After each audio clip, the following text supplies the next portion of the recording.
যাদের মধ্যে আল্লাহর ভয় নাই তাদেরকে কোরআন হেদায়েত করবে না।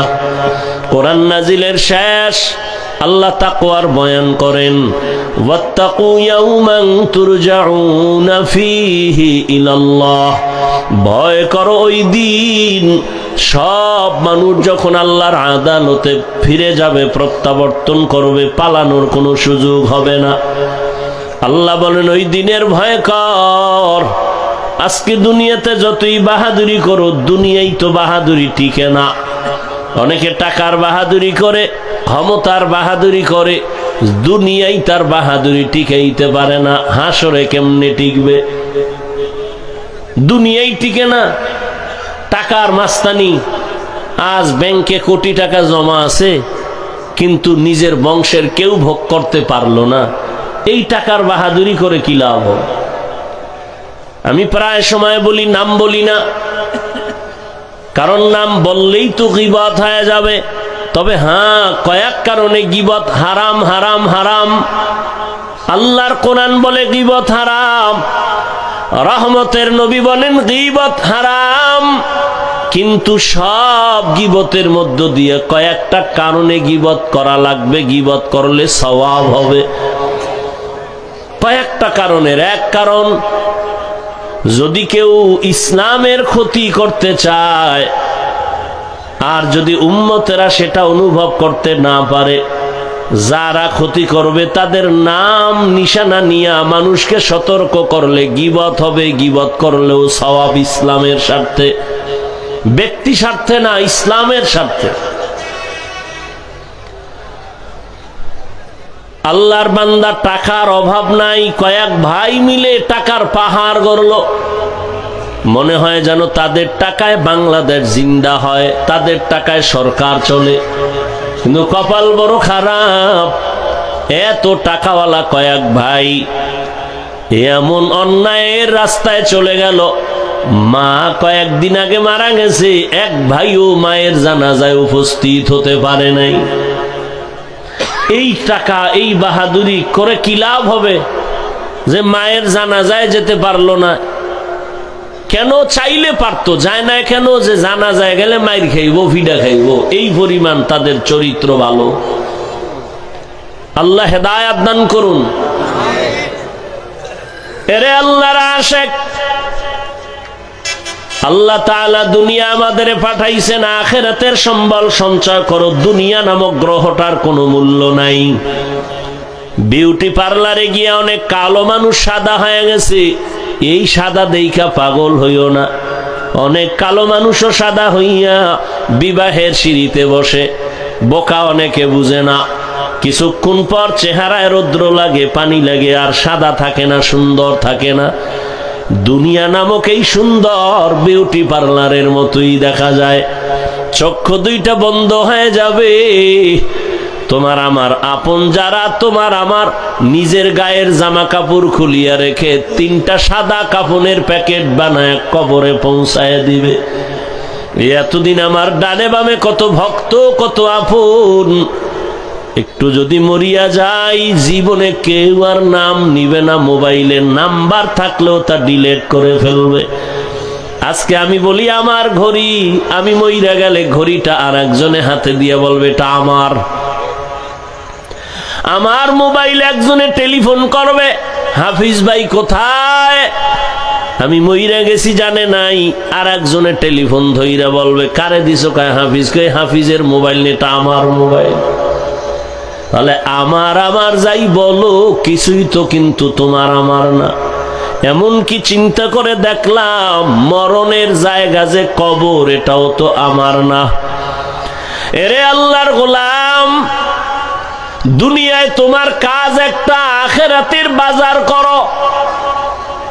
দুপুর বেলা ঘরের মধ্যে মেহমান আসবে, খানা খাইবা, কি পাক হবে? ম্যাডাম বলে তাড়াতাড়ি কোম্পানিগঞ্জ বাজারে যাও, মুরাদনগরে যাও, মাধবপুরে যাও, কসবা যাও, বাজার করে নিয়ে আসো, দুপুরে মেহমান আসবে। আপনি বাজারে চলে গেলেন, বাজারে গিয়া ইলিশ মাছ কিনলেন, রুই মাছ কিনলেন, গুড়া মাছ কিনলেন, অনেক তরি তরকারি কিনিয়া বাসায় দিলেন, রান্না হয়ে গেল। এবার খাইতে বসিয়া যদি বলেন আমি ইলিশ খাবো না, রুই খাবো না, আমার এই রূপ চাঁদা দাও, বিবি বলবে তুমি কিনিয়া যা আনছো তাই দিতে পারবো, 1000 বার চাইয়া ঝগড়া করতে পারবা, রূপচাঁদা মাছ আমি তোমাকে দিতে পারবো না, কারণ তুমি আনো নাই, চাইলেও দেওয়া সম্ভব না। বাজারে গেছো বান্দা, বাজারে গিয়ে যদি তুমি বাজার যাই করে ঘরে নাও, খানার বেলায় দুপুরে তাই পাইবা। এই দুনিয়াতে তুমি যে কাজ করবা, পরকাল জীবনে তুমি তাই পাইবা। দুনিয়াতে নামাজ আপন বানাও, কবরে হাসরে পলসিরাতে নামাজ তোমাকে সহায় হয়ে কাজ করবে। দুনিয়াতে আল্লাহর কোরআন তেলাওয়াতকে আপন বানাও, কবর পরকাল জিন্দেগি হাসর নাসরে তোমার কোরআন সহযোগিতা করবে। ক্বালা রাসূলুল্লাহ সাল্লাল্লাহু আলাইহি ওয়া আলিহি ওয়াসাল্লাম, ইযা উযিআল মাইয়িতু ফি কবরিহি জাআল কুরআনু ইনদা রাসিহি ওয়াস সালাতু আন ইয়ামিনিহি ওয়াস সিয়ামু আন শিমালিহি ওয়া সাইরুল হাসানাতি ইনদা রিজলাইহি। নবী বলেন মানুষ যখন মরে যায় কবরে রাখে 4 জিনিস, 4 দিক থেকে তার সহযোগিতায় দাঁড়ায়। মাথার কিনারায় দাঁড়ায় কোরআন, ডান পার্শ্বে নামাজ, বাম পার্শ্বে থাকে তার সহযোগিতার জন্য রোজা, পায়ের কিনারায় থাকবে নেক আমল। ফেরেশতা আসবে প্রশ্ন করার জন্য, নিষেধ করা হবে আসবা না। কে নিষেধ করছো? বলে আমি এই বান্দার প্রিয় বন্ধু কোরআনুল কারীম। ডান পার্শ্বে যাবে আসবা না। কে নিষেধ করছো? বলে আমি তার নামাজ। বাম পার্শ্বে যাবে আসবা না। কে নিষেধ করলা? বলে আমি এই বান্দার বন্ধু রোজা। পায়ের কিনারায় যাবে বলবে আসবা না। কে? বলে যাবতীয় নেক আমল, মেসওয়াকের আমল, দস্তরখানের আমল। আল্লাহর নবী বলেন ওই কবর তখন বান্দার জন্য জান্নাতের বিছানার ব্যবস্থা হয়ে যাবে। ও আল্লাহর বান্দারা, অনেকে তো কবরের আযাব বিশ্বাস করে না, শুধু করেই না, আযাব নাই বলিয়া বহু বয়ান ইউটিউবে ছাড়তেছে পর্ব আকারে। কবরে কোনো আযাব হবে না। চরমনাইর সৈয়দ ইসহাক রহমাতুল্লাহ আলাইহি তিনি বলতেন, বাবা কবরে যদি আযাব না হয় ধন্যবাদ, আমিও পেরেশান মুক্ত, তুমিও পেরেশান মুক্ত, কোনো টেনশন নেই। কিন্তু কবরে আযাব হবে এতে সন্দেহ নাই, বহু দলিল। হবে না তোমার কথা মেনে নিলাম। যদি কবরে কোনো আযাব না হয়, আমি টুপিওয়ালারও কোনো চিন্তা নাই, তুমি গাঞ্জাখোরেরও কোনো চিন্তা নাই। কিন্তু কবরে গিয়া যদি দেখো নামাজ না পড়ার কারণে আযাব হয়, বলো বাবা সেই দিন তোমার উপায় কি হবে, আমার উপায় কি হবে? আর আযাব হওয়ার তো দলিল প্রমাণ অভাব নাই। রহমতের নবী হাঁটতেছেন, পেছনে সাহাবায়ে কেরাম হাঁটতেছেন। হঠাৎ নবী দাঁড়ায় বলেন, ও সাহাবায়ে কেরাম দাঁড়াও, ওই যে কবর দেখো, কবরের মধ্যে আযাব চলতেছে, তাড়াতাড়ি আমরা একটু দোয়া করে দেই, কবরের আযাব যেন মাফ হয়ে যায়। নবী দোয়া করলেন, এরপরে কবরের আযাব মাফ হয়ে গেল। আমাদের জাতি ভাইদের মধ্যে একদল প্রশ্ন করেই ফেলবে, হাফিজ ভাই ধন্যবাদ আপনাকে, আজকে নবী কবরের আযাব দেখে দোয়া করলেন, তাহলে আপনারা কেন নবীরে গাইবের মালিক মানেন না? নবী যদি গাইব নাই জানে, কবরের আযাব দেখলেন কিভাবে? প্রশ্নকারীরা আছে না, এ নিয়ে কিলাকিলি করবে, তো নামাজ পড়বে না। তুমি নামাজ নাই, রোজা নাই, হালাল হারামের ভেদাভেদ নাই, তোমার এই সমস্ত বিষয় নিয়ে তর্ক করার তো কোনো সুযোগই নাই, অধিকারই নাই। একটা মুসলমানের সব থেকে বড় পরিচয় নামাজ। নবী বলেন, বাইনাল আবদি ওয়া বাইনাল কুফরি তারকুস সালাহ। বেঈমান আর মুমিনের ব্যবধান হলো নামাজ। বেঈমান নামাজ পড়ে না, মুমিনেরা নামাজ ছাড়ে না। আল্লাহ বলেন, বান্দা দুনিয়াতে তোরে পাঠাইলাম, আখিরাতের সম্বল অর্জন কর। তোর দুনিয়াতে চলার জন্য যা প্রয়োজন সব আমি আল্লাহ অগ্রিম আয়োজন করে দিলাম। দুনিয়াতে চলতে তোর পানির প্রয়োজন আমি আল্লাহ ফ্রি দিয়ে দিলাম, কোনো বিল লাগবে না। দোকান থেকে এক বোতল মাম কিনতে যাও, আধা লিটার 15 টাকা 20 টাকা তোমার টাকা দিতে হবে। আমার আল্লাহর দেওয়া পানি কি পরিমাণ ফ্রি ভোগ করেছো, কয় টাকা বিল দিয়েছো?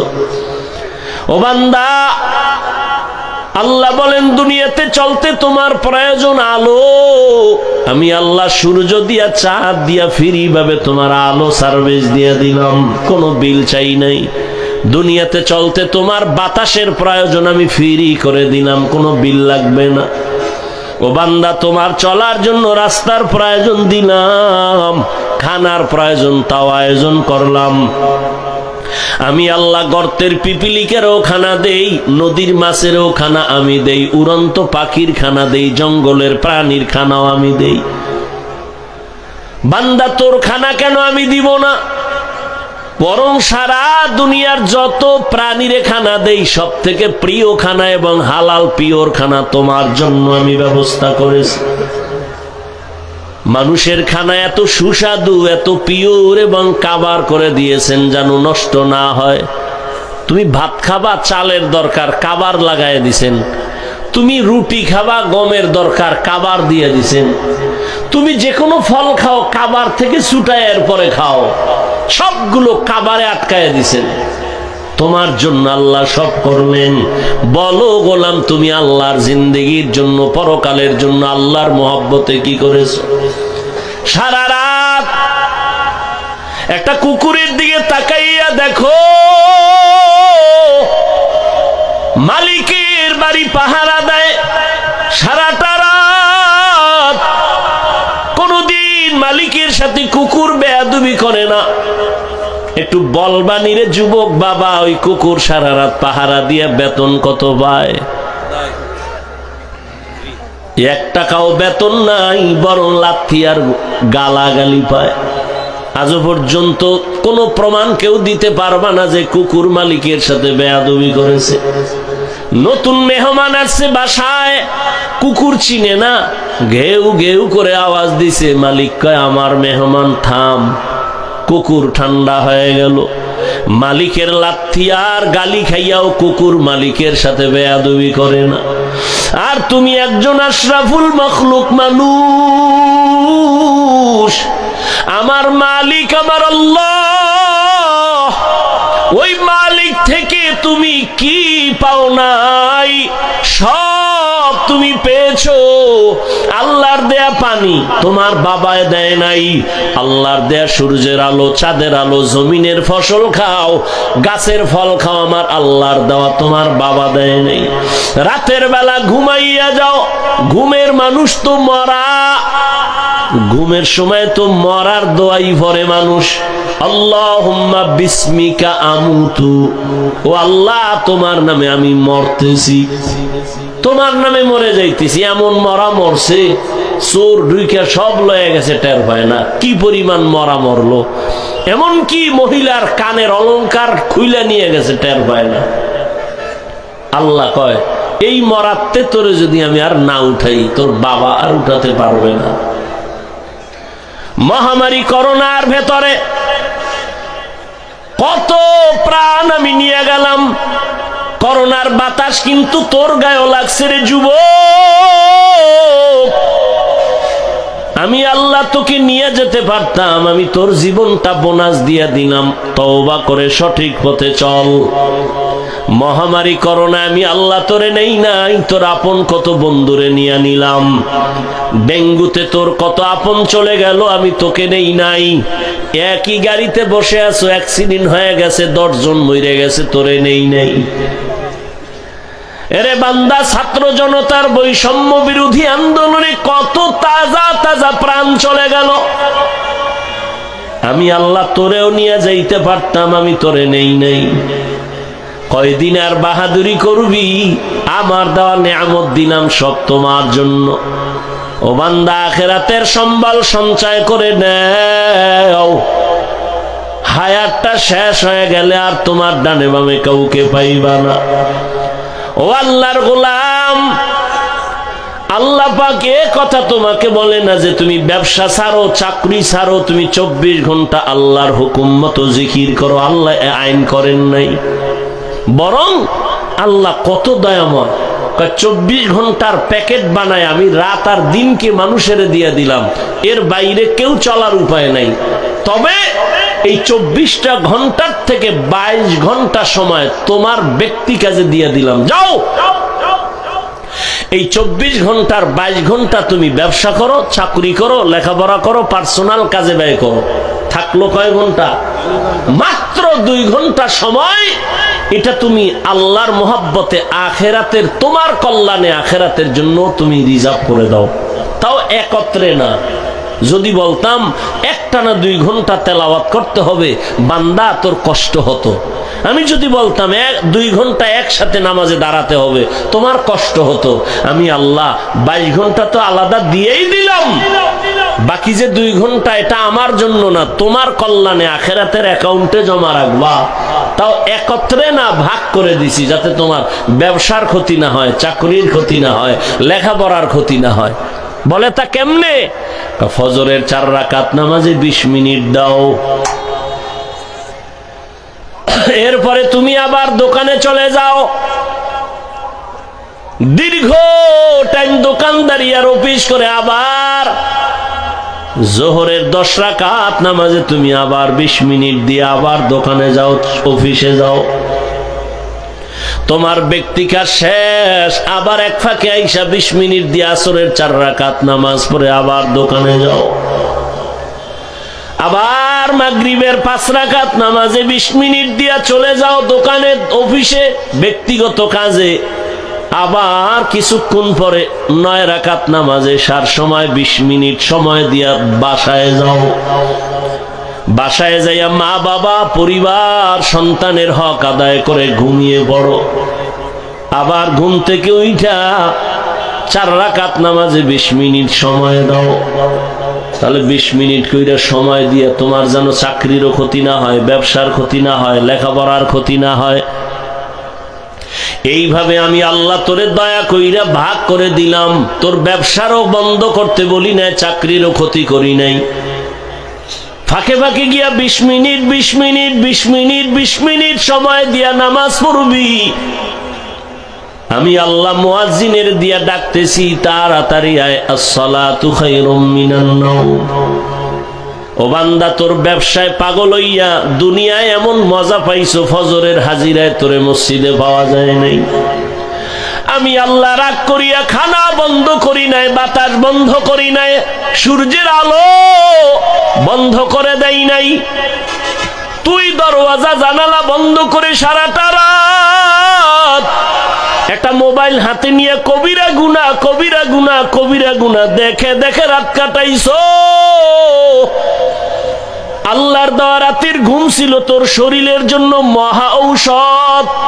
বান্দা, তুই ঔষধ ব্যবহার করো নাই, সারা রাতের ঘুম তুই গুনাহ দেখা দেখা কাটায় দিছো।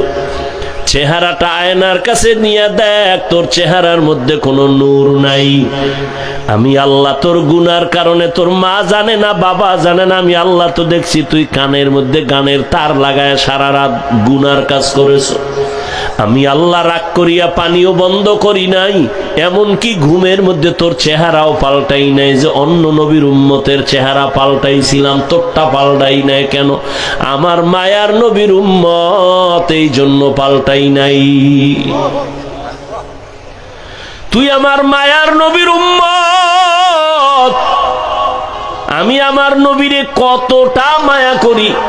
মুসা নবী আমার বন্ধু, ঈসা নবী আমার বন্ধু, ইব্রাহিম আমার বন্ধু, ইউসুফ নবী আমার বন্ধু, ইসমাইল আমার বন্ধু, মুহাম্মদ আমার বন্ধু। তবে ব্যবধান, সব নবী রাসূল আমি আল্লাহ তাআলার আশিক, আর আমি আল্লাহ নিজে শুধু মুহাম্মদের আশিক। ইমামুল আউয়ালিনাল আখিরিন, বহরে সাদকা রাহমাতাল লিল আলামিন। কেমন নবী, ওই নবীর উম্মত হওয়ার কারণে তোর গুনাহ করার পরও চেহারা পাল্টাই নেই। অন্য নবীর উম্মতেরা গুনাহ করলে আমি ঘুমের মধ্যে চেহারা পাল্টায় বানর বানায় দিতাম, শুকরের মতো বানায় দিতাম। তুই এর থেকে গুনাহ কম করো না, পাল্টাই না কেন? তুই যে আমার মায়ার নবীর উম্মত। তবে দুনিয়ায় কিছু না কইলেও তোর করা ঘন্টায় হিসাব নিব, রেডি থাক। এরে গোলাম, ফজরের নামাজে ডাকছি আও নাই, আবার আমি জোহরে ডাক দিলাম হাইয়া আলা সালাহ, তোরে জোহরের হাজিরায় পাওয়া যায় নাই। রাগ না করি আবার আসরে ডাকা হলো, আসরও তোরে পাওয়া যায় নাই। মাগরিবে ডাকা হলো, তুই নাই। ব্যবসা ব্যবসা, চাকরি চাকরি, ব্যক্তি কাজে ব্যয় করিয়া মাগরিবেও নাই, এশার নামাজেও তোরে পাওয়া যায় নাই। আমি আল্লাহ রাগ এখনো করি নাই, বরং আমি আল্লাহ এবার নিজে রেডি হয়ে গেছি, তোরে ডাকতে আমি আসতেছি। এবার আমি আসতেছি, এতক্ষণ মুয়াজ্জিনের দিয়ে ডাকাইছি, এবার আমি আসতেছি। রাতের যখন গভীর, প্রথম আসমানে আমার আল্লাহ হাজির। অতিও গভীর হয় রজনী যখন, নীরবে প্রভুর নাম জপিও তখন। প্রভুর করুণা যদি পাইবারে চাও, গভীর রাতে উঠে প্রভুর গুণগান গাও। জোহরে পাই না, আসরে পাইলাম না, ফজরে পেলাম না, মাগরিবে পেলাম না, এশায় পেলাম না। এখন আমি আল্লাহর সিয়ায়, আমি আল্লাহ নিজে আইসা ডাকতেছি, আলা মিন মুস্তাগফিরিন ফাগফির আলা, উদউনি আস্তাজিব লাকুম। বান্দা তুই আর কত ঘুমাবি? নীরব টাইমে তোর একটু ডাকতে আসছি, উঠা আমারে আল্লাহ বইলে একবার ডাক দে। নদীর মাছও ঘুমায়, পাখিরাও ঘুমায়, জঙ্গলের প্রাণী ঘুমায়। আমি আল্লাহ ফাঁকে আইসা ডাকি, বান্দা একবার আমি আল্লাহরে ডাক দাও। একটা বাসায় যাইয়া রাত্র 12টায় দরজা ধাক্কাবি, কেউ খুলবে না। মোবাইলে রিং দিবি, রিসিভ হবে না। মাও ঘুমায়, বাবাও ঘুমায়, খুব খেয়াল করিও। সব ঘুম, মনে হয় মরে গেছে। এত দরজার উপরে ধাক্কা, আওয়াজ নাই, এমন মরা মরছে। কিন্তু তোর আম্মাজানের পাশে একটা বাচ্চা আছে, 8 মাস 9 মাস 11 মাসের বাচ্চা ঘুমায়। দেখ, ঘরের দরজাগুলো এত জোরে জোরে আঘাত করে, মা টের পায় না। মোবাইলে রিসিভ হয় না, রিং হইতেছে, বাহির থেকে রিংটোন আমি শুনতেছি, কিন্তু আমার ঘরের মা শুনে না, ম্যাডাম শুনে না। কিন্তু আম্মাজানের পার্শ্বে বাচ্চাটা হালকা করে একটু আওয়াজ দিছে, মা সজাগ হয়ে গেছে। ও বান্দা, নজর কর, আমি আল্লাহ তোরে কত আদর করে বানাইছি। আমি আল্লাহ তোরে ভোর রাত্রে, এমন একটা রাত্র নাই যে আমি আইসা তোরে ডাকি না। তোর কি প্রয়োজন বল, তোর টাকা নাই বল, তোর গুনাহ করছো আমার কাছে বল, ভোর রাতে আমি আল্লাহরে ডাক দে। ওরে, একটা বাচ্চা যখন মাকে আম্মু বলে ডাক দেয়, যত ঠান্ডা থাক না কেন, কাঁচা ঘুমেও যদি মা থাকে, বাচ্চা যখন আম্মু খায়া ডাক দিছে, মায়ের ঘুম ভেঙে গেছে। বাচ্চা কয়, আম্মু আমি বাথরুমে যাবো। মাত্র মা ঘুমাইছে, কাঁচা ঘুম, মা সব ফালাইয়া বাচ্চা নিয়ে বাথরুমে। বাবা তো ঘুমায়, কোনো খবর নেই। আল্লাহ বলেন, দেখ, তোর মা আসল কাঁচা ঘুম বাদ দিয়ে তোর একটা ডাক শুই না তাড়াতাড়ি বাথরুমে নিয়ে গেছে। আইসা মা শুইছে, আবার আর একটা বাচ্চা ডাক দিছে, আমার গরম লাগে, কাঁথা দাও। ঠান্ডা লাগে, কাঁথা দাও, লেপ কম্বল দাও। মা আবার ওই বাচ্চার আবদার পূরণ করে। ওই মায়ের থেকে তো 99 গুণ মায়া আমি আল্লাহর বেশি। ও বান্দা, তুই জীবন ভর অন্যায় করিয়া যদি একবার মুহাব্বতে ডাক দাও আল্লাহ,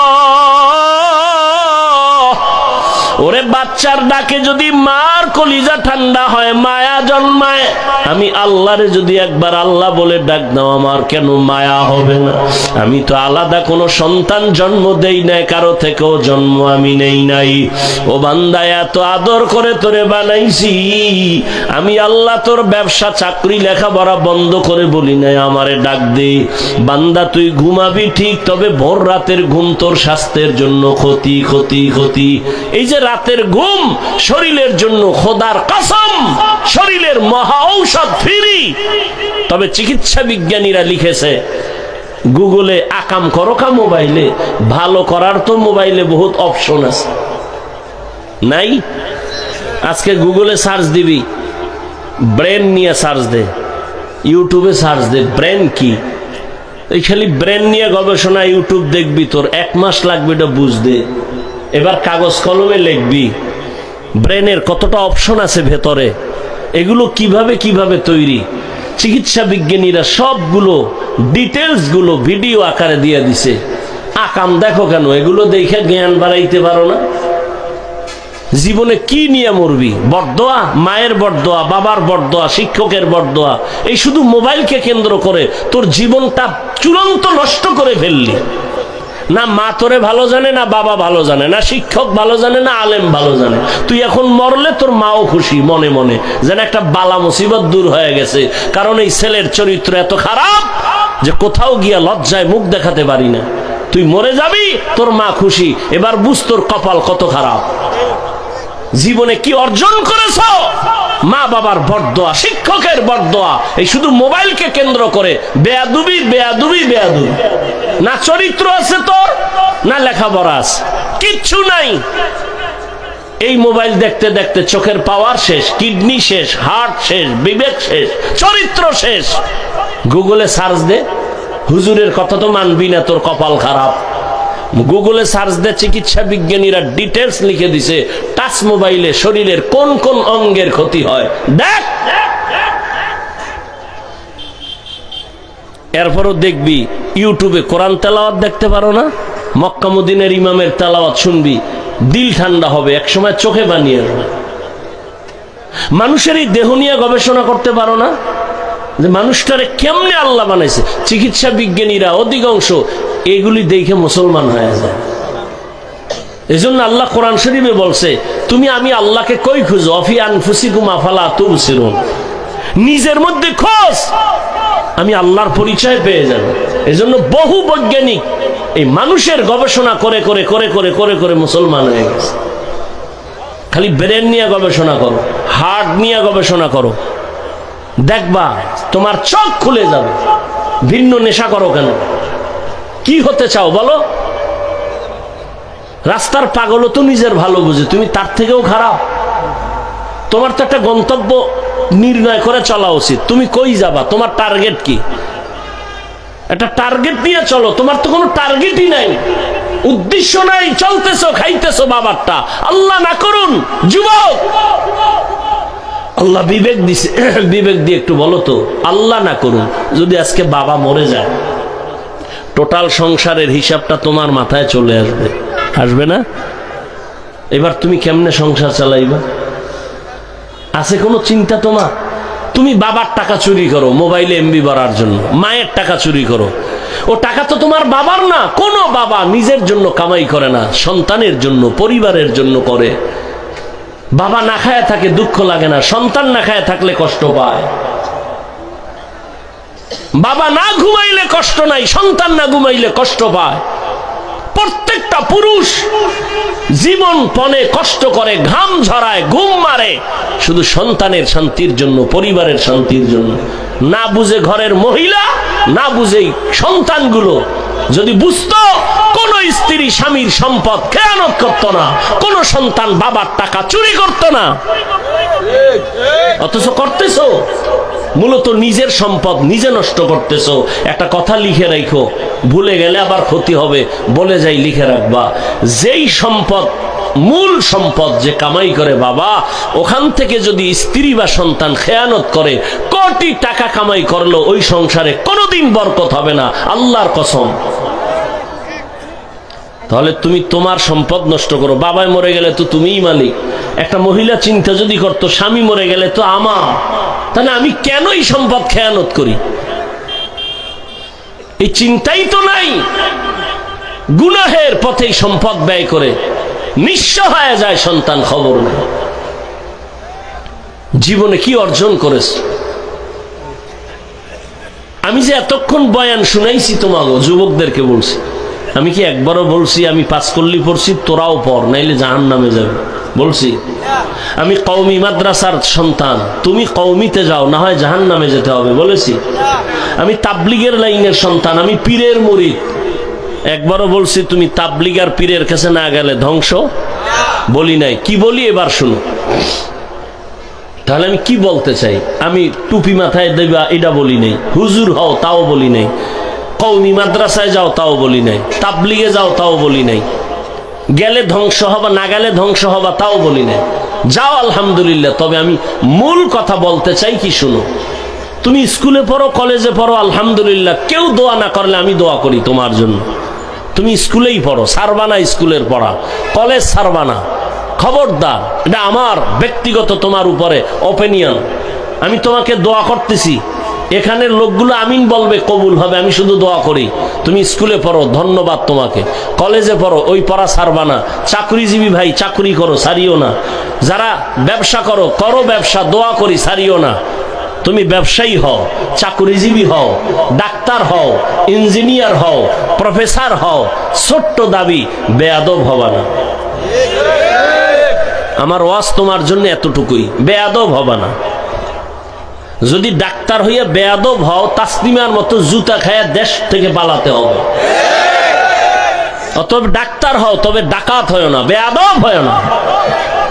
বলবে বেয়াদব মানি তিনটা পয়েন্টে বেয়াদবি চূড়ান্ত, করলেই তোর ধ্বংস, খোদার কসম ধ্বংস হবেই হবে তোর জীবন।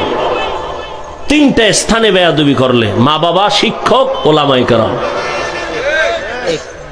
মা বাবার সাথে বেয়াদবি করবি, আল্লাহর জাতের কসম তুই মরার আগে পঙ্গু হয়ে যাবে, তোর কপালে শান্তির মরণ হবে না। শিক্ষকের সাথে বেয়াদবি করবি, তোর বিদ্যার জগৎ থেকে তুই রাস্তার পাগল হয়ে যাবে।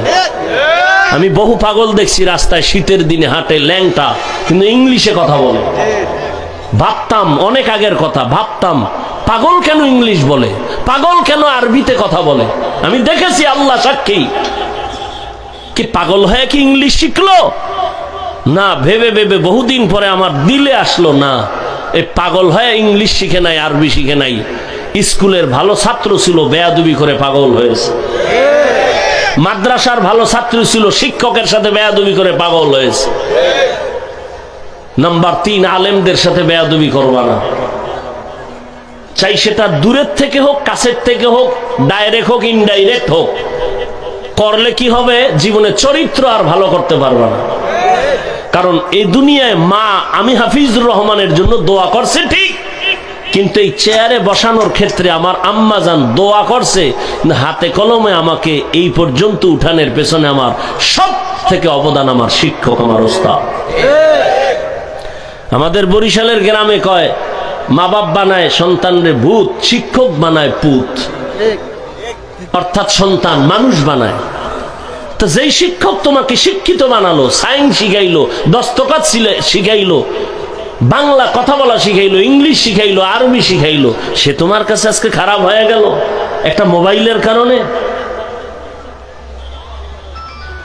ডাক্তার হও, আদোবালা ডাক্তার হও, ইঞ্জিনিয়ার হও, আদর্শবান ইঞ্জিনিয়ার হও, জীবন ধন্য হয়ে যাও। কবি নজরুলের ইতিহাস পড়ো। তোমার মতো সারা রাত মোবাইলে যদি আকাম করত, কোনোদিন কবি নজরুল হতে পারত না। তুমি কি হতে চাও? সারা রাত মোবাইলে গুনাহ করে কি হতে চাও? এরে আমার কলিজার যুবক, জীবনে তো কম গুনাহ করো নাই, বলো আর কত রাত তুমি ঘরের মধ্যে মোবাইলে কবিরা গুনাহ করলে তোমার মনের আশা মিটবে, তারপরে তওবা করবা। এরে আমার কলিজার যুবক, জীবনে তো মেয়েদের চরিত্রের উপরে হামলা কম করো নাই। বেয়াদবি মাফ করিও, বুঝাবার জন্য বলি, আর কত মাইয়ার জীবনটার উপরে হামলা করার পরে তোর মনের আশা মিটবে, তারপরে তওবা করবি বল। জীবনে তো পার্কে পার্কে কম ঘুরো নাই, আর কত শতবার পার্কে গেলে তোর মনের আশা মিটবে, তারপরে তওবা করবি বল। আজকে পায়ে ধইরা ধইরা বয়ান করি যুবক, যদি এই বয়ানটা 12 মাস না 6 মাস যদি হিন্দুদের মন্দিরে যায় করতাম, ওরা সব মদিনার আশেক হয়ে যাইত। অথচ তুই মুসলমান, এত বড় মহামারী গেল, এরপরও তওবা করো না রে বাবা। অথচ এবার বাস্তবে আসো, দেখো তো তোমার মতো যুবক জীবনে মাদ্রাসায় পড়ে নাই, আলিফ বাতাও শিখে নাই। বলো তোমার মতো যুবক স্কুলে পড়ে, কলেজে পড়ে, জেনারেল লাইনে থাকিয়াও 5 বেলার নামাজ পড়ে, সত্য কথার সাক্ষী দেওয়া আসেনি। বাস তোমার ওয়াজ শেষ। তুমি এবার একা একা খালি সব সময় চিন্তা করবা আমার কপালে কার অভিশাপ লাগছে। তোমার লাইনের যুবকটা যদি স্কুলে পড়ে নামাজ পড়ে, তুমি কেন পারো না? তোমার কপাল কেন খারাপ? তোমার মতো যুবক রাস্তায় গাড়ি চালায়, নামাজ ছাড়ে না, বলো তুমি কেন পারো না? তোমার কপালে কার অভিশাপ লাগছে একটু ভাবো রে বাবা। তোমার মতো যুবক র্যাব, আর্মি, পুলিশ, বিডিআর এর চাকরি করে, নামাজ ছাড়ে না, বলো তুমি কেন পারো না? তোমার মতো সন্তান ওসি, ডিসি, এসপি, উকিল, ব্যারিস্টার, ডাক্তার, প্রফেসর, ইঞ্জিনিয়ার, নামাজ পড়ে, দাড়িওয়ালা, ঢাকা বিশ্ববিদ্যালয়ে যাও, জাহাঙ্গীরনগরে যাও, এরকম আরো কলেজে ঘুরো, দেখবা স্কুলে পড়ে কলেজের ছাত্র, বিশ্ববিদ্যালয়ের ছাত্র, মাথায় পাগড়ি লাগানো, লম্বা জামা, লম্বা দাড়ি। কিও তুমি কোন মসজিদের খতিব? বলে না কোন মসজিদে যাব কেমনে, আমি আরবি তো ভালো পারি না। তাহলে এই হালাত কেন? তুমি কোথায় পড়ো? বলে আমি জাহাঙ্গীরনগরে পড়ি, ঢাকা কলেজে পড়ি।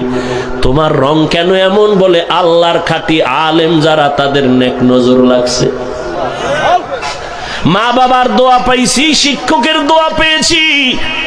সেদিন একটা সন্তান কলেজে পড়ে বা মাদ্রাসায় গিয়া আমার মতো জামা পরা দোয়া চাইতেছে, হুজুর দোয়া নিতে আসছি। কি কোন মাদ্রাসায় পড়ো? কয় না মাদ্রাসায় পড়ি না, কলেজে পড়ি। কলেজে পড়ি হালাত কেন? আমি নিয়ত করছি আর পড়মু না, মাদ্রাসায় যাব। কোন ক্লাসে পড়ো? কয় আমি 9 শেষ করে ফেলেছি, আমি 8, 9 শেষ করেছি, এখন বাদ দিয়ে দিতে চাই। আমি বললাম কার পরামর্শ? কয় আপনার। আমি কি মাত্র আসলি আমার সামনে, তুই আমার পরামর্শ নিছস? কয় না নেই নেই। তো নিবিনি, মানবিনি? বলে হ্যাঁ। আমি বললাম কলেজ আর সারা যাবে না, ওয়াদা কর।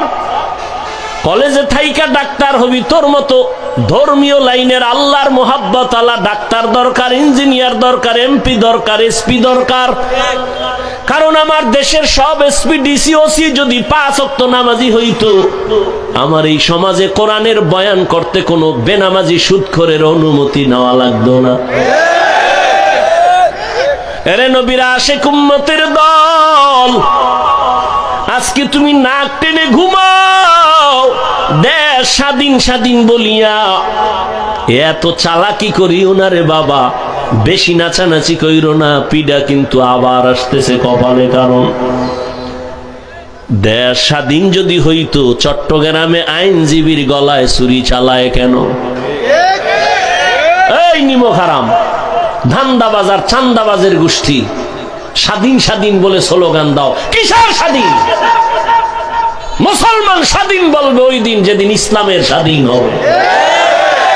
স্বাধীন বলে নাক টেনে ঘুমাবি স্বাধীন।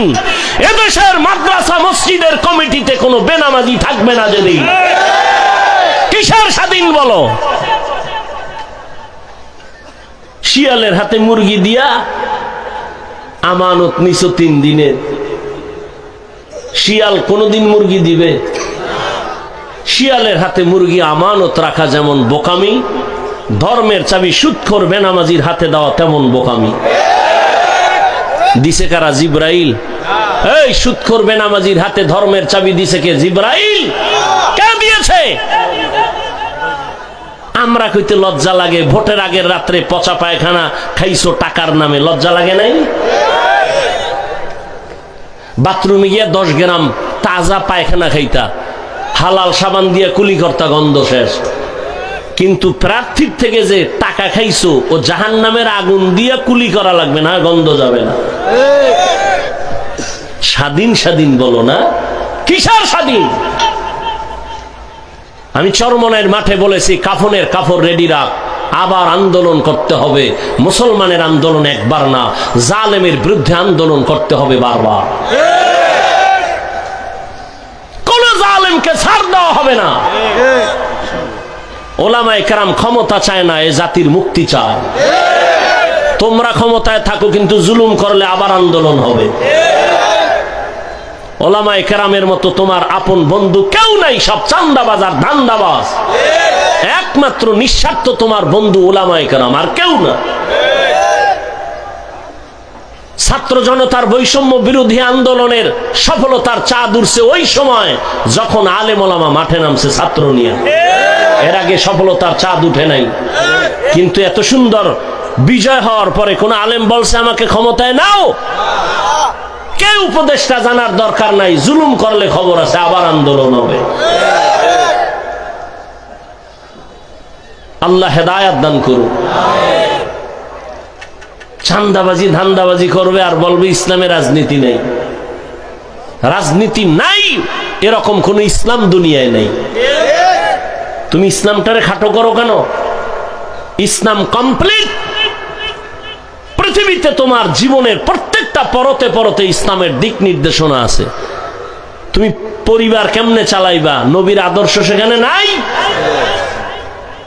আঙ্গুলের নখগুলো কেমনে কাটবা, চুল কেমনে রাখবা, কেমনে কাটবা, জুতা কেমনে পরবা, সেখানেও নবীর আদর্শ। নবী নিজে রাষ্ট্র চালায় দেখাইলেন, আবু বকর রাষ্ট্র চালাইলেন, ওমর ওসমান আলী রাষ্ট্র চালাইলেন, সুলাইমান নবী গোটা দুনিয়া চালাইছেন। এ ঘটনা কোরআনে নাই? ইউসুফ নবী মিশরের অর্থমন্ত্রী ছিল, কোরআনে নাই? কেন বলো কোরআনে রাজনীতি নাই? হ্যাঁ, তোমার পচা রাজনীতি নেই। মানুষ জবাই করো, বাড়ি ঘরে আগুন জ্বালাও, এগুলো ইসলামে নাই। ইসলামে আছে মালিক যেই প্লেটে খাবে, গোলাম ওই একই প্লেটে খাবে। ইসলামে আছে কর্মচারী কাজ করবে, ঘাম ঝরার আগে বেতন দিয়ে দাও। আর চান্দাবাজি ধান্দাবাজির রাজনীতি হলো বেতন পাবি না, আন্দোলন করবি, পুলিশের ভিড়া খাবি, বেতন পরে খাবি। এরে নবীরা আসে করে যুবক। এই জন্য আমি বারবার বলি, আমার সমাজের যুবক যদি লাইনে চলে আসো, গোটা দুনিয়াটা লাইনে চলে আসবে। যুবকের পাওয়ার দেখো নাই? 5 তারিখ কথা হয় না? যুবকের পাওয়ার আছে, তবে এই পাওয়ারটা কামিয়াব হবে না যদি উলামায়ে কেরামের নেক নজর না থাকে। তোমার মেধা দিয়া গোটা দুনিয়া আলোকিত করে নাও, চরিত্র সুন্দর করে আগাও। মনটাকে বুঝাই, ওরে মন আমার কপাল কেন এত খারাপ? আমার মতো যুবক স্কুল কলেজে পড়ে, চাকরি করে, ব্যবসা করে, যদি 5 বেলার নামাজ পড়তে পারে, আমি কেন পারি না? আমার কপাল কেন খারাপ? ও আল্লাহর বান্দারা, তোমার মতো যুবক রাস্তায় গাড়ি চালায়, শ্রমিকের কাজ করে, নামাজ ছাড়ে না, বলো তুমি কেন পারো না? ও পর্দার আড়ালের আম্মা জানেরা, এতক্ষণ আপনাদের সন্তানদের যত বয়ান শুনাইলাম, এগুলো বাস্তবায়নের জন্য আপনার দোয়া লাগবে, অবদান লাগবে। মা বাবার অবদান ছাড়া এগুলো কোনোদিন বাস্তবায়ন সম্ভব না। এ দুনিয়ায় যত ভালো ভালো সন্তান আসছে, সব হলো মায়ের দোয়ার কারণে। গাছ ভালো হলে তো ফল ভালো হবে, মায়ের আদর্শ ভালো হলেই তো সন্তান ভালো হবে। খাজা মঈনুদ্দিন চিশতি আজমিরি রহমাতুল্লাহ আলাই মদিনাতুল মুনাওয়ারা থেকে ভারতে আসছেন কালেমার দাওয়াত নিয়ে। আজমিরে এখন তার মাজার পড়ে আছে। খাজা মঈনুদ্দিনের হাতে ভারতের জমিনে লক্ষ লক্ষ বলে কত, কেউ বলে 90, কেউ বলে 99 লক্ষ বিধর্মী কালেমা পড়েছে। মঈনুদ্দিনের দিলটা খুশি, মায়ের সামনে খুব আনন্দিত, হাসতেছে। আম্মা জান বলে, মঈনুদ্দিন এত আনন্দ কেন? বলে, মা লক্ষ লক্ষ বিধর্মী আমার হাতে কালেমা পড়েছে। আম্মা জান কয়, মঈনুদ্দিন এটা তোর বাহাদুরি না, আমি মায়ের অবদান। খাজা মঈনুদ্দিন চিশতি আজমিরি কয়, মা কি তোমার অবদান? মা 2 ফোঁটা চোখের পানি ছেড়ে বলে, রে বাবা, তুই যেদিন আমার গর্বে আসছো, আমি মা ওই দিন থেকে জায়নামাজে সারা রাত কাটাইছি। রাতের গভীরে সেজদায় পড়ে কান্না করেছি আর বলেছি, হে মালিক, আমার সন্তানটাকে তোমার ওলি বানাইয়া পাঠাইও। শুধু তাই না, তুই যখন দুনিয়াতে আসছ আমি তোরে যতদিন দুধ পান করাইছি, আমি মা আল্লাহর কসম করে বলি, এক ফোঁটা দুধও তোর মুখে বিনা অজুতে দেই নাই। যেই মা বাচ্চাকে বিনা অজুতে দুধ পান করায় না, ওই সন্তান ভালো হবে না, তুমি গাঞ্জাখোর কি ভালো হবে? এরে আম্মা জান, আপনারা তো খাজা মঈনুদ্দিনের মায়ের মতোই তো দামি মা, আপনারা তো সাহাবায়ে কেরামদের মায়ের মতো মা, আপনারা তো আয়েশা রাদিয়াল্লাহু আনহার মতো দামি নারী, ফাতেমা রাদিয়াল্লাহু আনহার মতো দামি নারী, খাদিজা রাদিয়াল্লাহু আনহার মতো দামি নারী। এরে আম্মা জান, কেন পারেন না আপনারা পর্দা করে স্বামীর মাল হেফাজত করবেন? এই অঞ্চলে আপনার মতো বহু মহিলা আছে, খবর নেন, 5 ওয়াক্ত নামাজ পড়ে, বেপরদায় চলে না, মোবাইলে চরিত্র বিক্রি করে না, স্বামীর মালের খেয়ানত করে না, সন্তানগুলো দিনের পথে চালানোর জন্য চেষ্টা চালায়। মা, আপনি কেন পারবেন না? কয়দিন আর দুনিয়ায় থাকবেন? ভালো একটা আদর্শ ডাক্তার ও সন্তান যদি রেখে যান, ওই সন্তান আদর্শবান বানায় যাবেন। ডাক্তারি করবে, ফাঁকে ফাঁকে কোরআন তেলাওয়াত করবে, নামাজ পড়ে মায়ের জন্য দোয়া করবে। এরে আম্মা জান, অনুরোধ করে বলি, আপনার সন্তানকে ডাক্তার বানাবেন, ইঞ্জিনিয়ার, প্রফেসর বানাবেন, বেয়াদব বানাবেন না। সন্তানের আচরণে কোনোদিন যেন মা বাবা কষ্ট না পায়, আপনার সন্তানের ব্যবহারে কোনোদিন শিক্ষকেরা যেন কষ্ট না পায়, আপনার সন্তানের আচরণে কখনো যেন আলেম ওলামা কষ্ট না পায়। ও আমার যুবক, এখনো সময় আছে, তওবা করে নাও। মনে মনে আল্লাহকে বলো, হে মালিক, এই ময়দানে মনে হয় আমার মতো গুনাহগার কেউ নাই। জীবনে কত দাড়ি কাটলাম, বেপরদায় চললাম, নামাজ ছাড়লাম, কত আর এই বাহাদুরি করব, তো দিন দিন দুর্বল হয়ে যাই, রোগ বেড়ে গেছে। কোন দিন যেন মরণ আসবে, আল্লাহ তওবার নিয়ত করতেছি, আর নামাজ ছাড়বো না, দাড়ি কাটবো না, বেপরদায় চলবো না। আল্লাহর মুহাব্বত নিয়ে যদি তওবা করতে পারো, তবে সবার নসিবে তওবা হবে না। আবু জাহাল নবীরে 13 বছর দেখলো, বয়ান শূন্য, কালেমা পড়ে নাই। আর ওমরের মতো বান্দা 27 বছর বয়সে নবীরে জবাই করতে গিয়া কালেমাওয়ালা হয়ে গেল। ঠিক এই জমিন আবু জাহালের মতো কিছু নিমক হারাম, হাজারো বয়ান শুনবে, তারপরও তওবা করবে না। আর ওমরের মতো কিছু গোলাম মেজাজ নিয়ে বসবে, গুনার কথা স্মরণ করে কান্না করে তওবা করে ফজরে মসজিদে হাজির হয়ে যাবে। মনেরে বুঝায় বলবে, আর কত, জীবনে তো কম দাড়ি কাটলাম না, পার্কে পার্কে কম ঘুরলাম না, এখন আর কত ঘুরবো? তওবা করিয়া নিলাম, আর পার্কে যাব না, গুনাহ করব না, মোবাইলে অপরাধ করব না, নামাজ ছাড়ব না, মা বাবার সাথে বেয়াদবি করব না, শিক্ষকের সাথে বেয়াদবি করব না, ওলামায়ে কেরামের নেক নজর আর দোয়া নিয়া নবীর পরামর্শ, নবীর সুন্নাত অনুযায়ী চলবো।